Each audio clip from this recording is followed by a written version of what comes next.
Mulai. Assalamualaikum warahmatullahi wabarakatuh. Kami dari kelompok 5 dengan sistem pemesanan tiket hotel akan mempresentasikan progres 3 kami yaitu use case sama activity diagram kami. Di sini ada use case.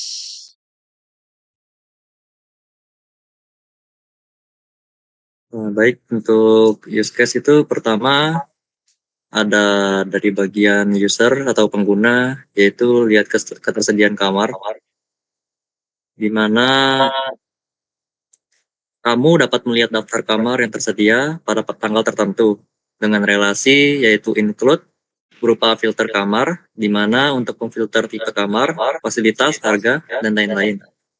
Lalu kedua ada pesan kamar, di mana mendeskripsikan tentang tamu memesan kamar yang dipilih.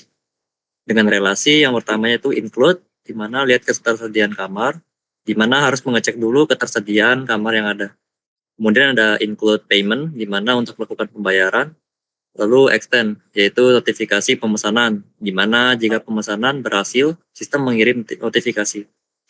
Lalu ada payment atau pembayaran, di mana deskripsinya tamu membayar biaya pemesanan, baik DP atau penuh. Lalu relasinya yaitu include, di mana validasi pembayaran berupa memastikan metode pembayaran valid, dan extend yaitu kirim bukti pembayaran. Jika pembayaran sukses, sistem mengirim bukti pembayaran. Lalu ada check-in, yaitu tamu datang pada hari H untuk check-in, di mana relasinya yaitu berupa extend, berupa verifikasi reservasi, yaitu jika reservasi belum diverifikasi, tamu tidak bisa check-in. Lalu ada check-out, di mana tamu menyelesaikan masa inap dan keluar dari hotel. Lalu relasinya yaitu extend berupa payment, di mana jika ada biaya tambahan sebelum check-out. Lalu terakhir yaitu cancel booking, di mana tamu membatalkan pemesanan sebelum check-in, di mana jika kebijakan mengizinkan. Lalu ada relasinya yaitu extend berupa notifikasi pembatalan, di mana memberitahu sistem atau hotel bahwa pemesanan dibatalkan. Lalu yang kedua itu ada untuk resepsionis, di mana ada fitur kelola reservasi, yaitu resepsionis melihat, mengubah, atau membatalkan reservasi atas permintaan tamu.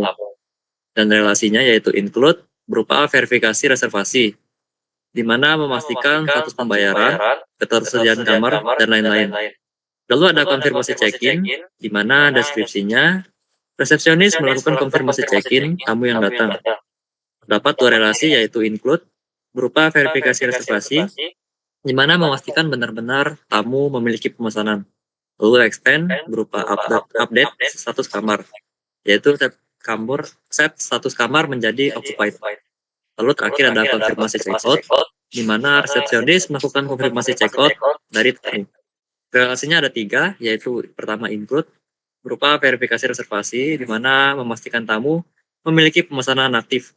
Lalu ada extend, yaitu payment, di mana jika ada tagihan tambahan yang belum dibayar.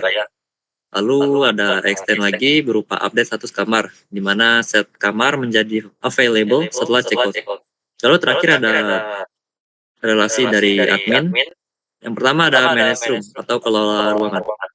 Di sini admin menambahkan, mengedit atau menghapus data kamar, di mana relasinya yaitu include menjadi update status kamar, misalnya ketika kamar tidak tersedia karena renovasi.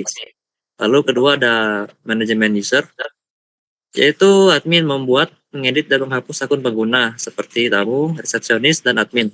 Relasinya yaitu include berupa validasi data, di mana memastikan data pengguna valid sebelum disimpan.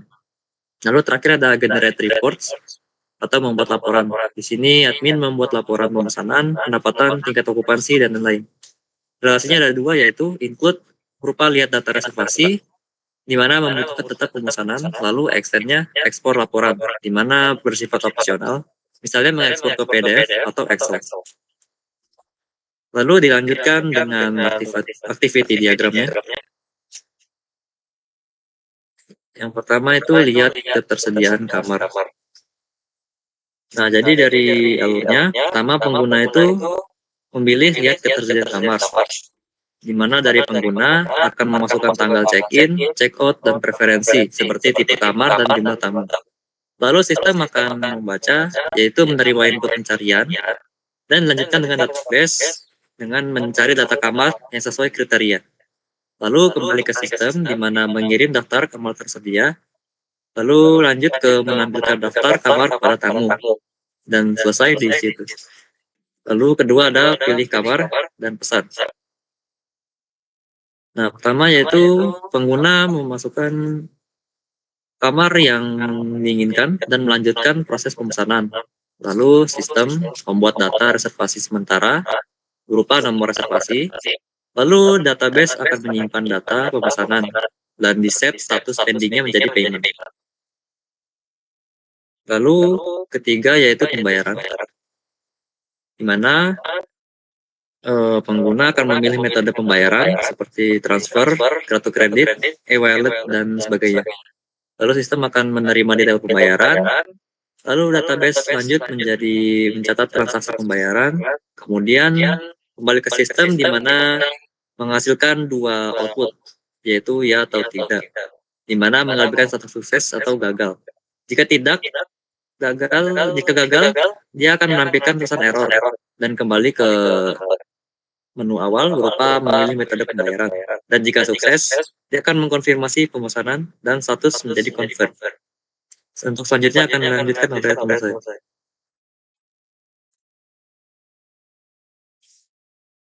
Untuk selanjutnya itu ada use case check-in, yang dimana start condition-nya itu adalah check-in, terus pengguna juga datang ke hotel dan menunjukkan bukti reservasinya.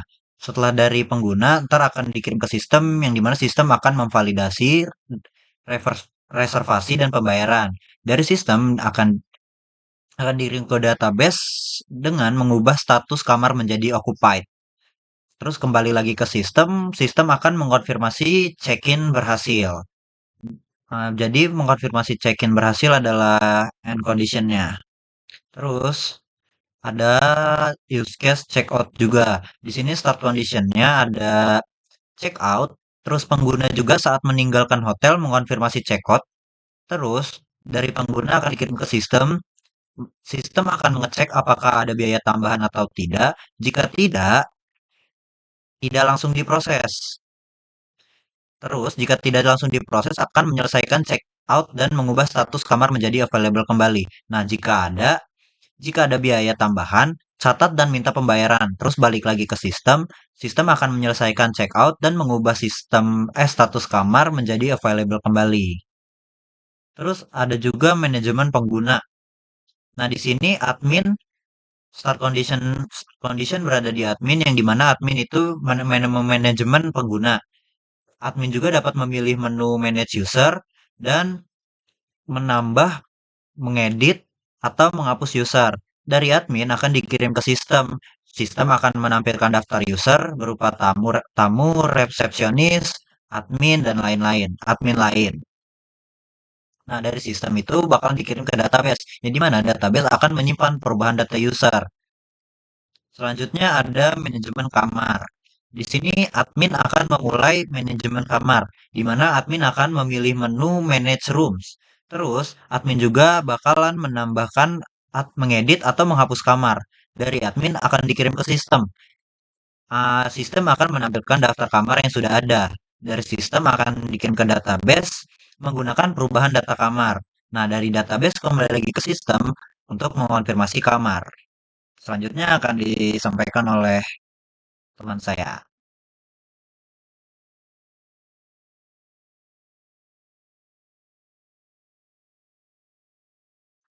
Nah, di sini ada diagram generate laporan, bisa memilih laporan dari reservasi, pendapatan, okupansi, dan sebagainya. Terus ke sistem mengambil database terkait periode tertentu.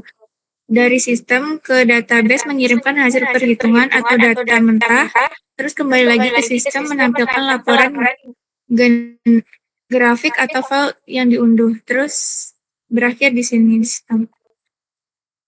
Ada lagi diagram laporan dan kelola resepsionis.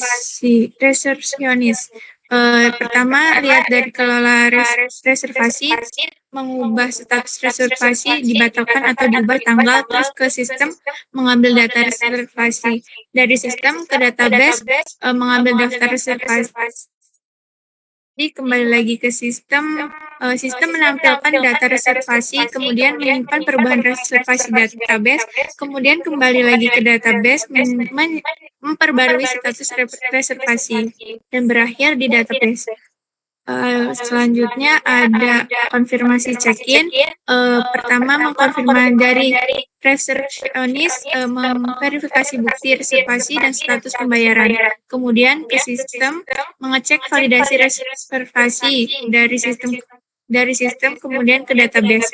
Database memverifikasi data reservasi, kemudian memperbarui status kamar dan kembali lagi ke sistem jika valid, update status kamar ke Tokopedia.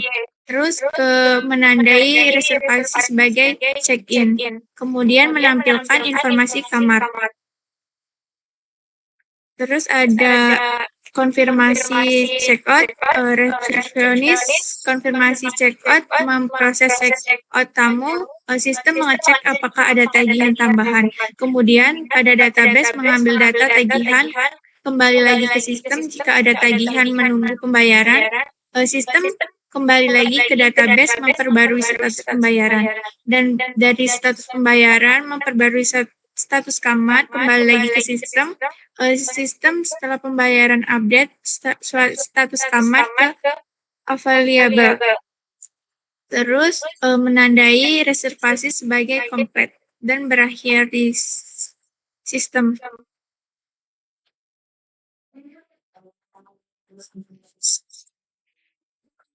Mungkin sekian dari presentasi dari progres 3 dari kelompok kami.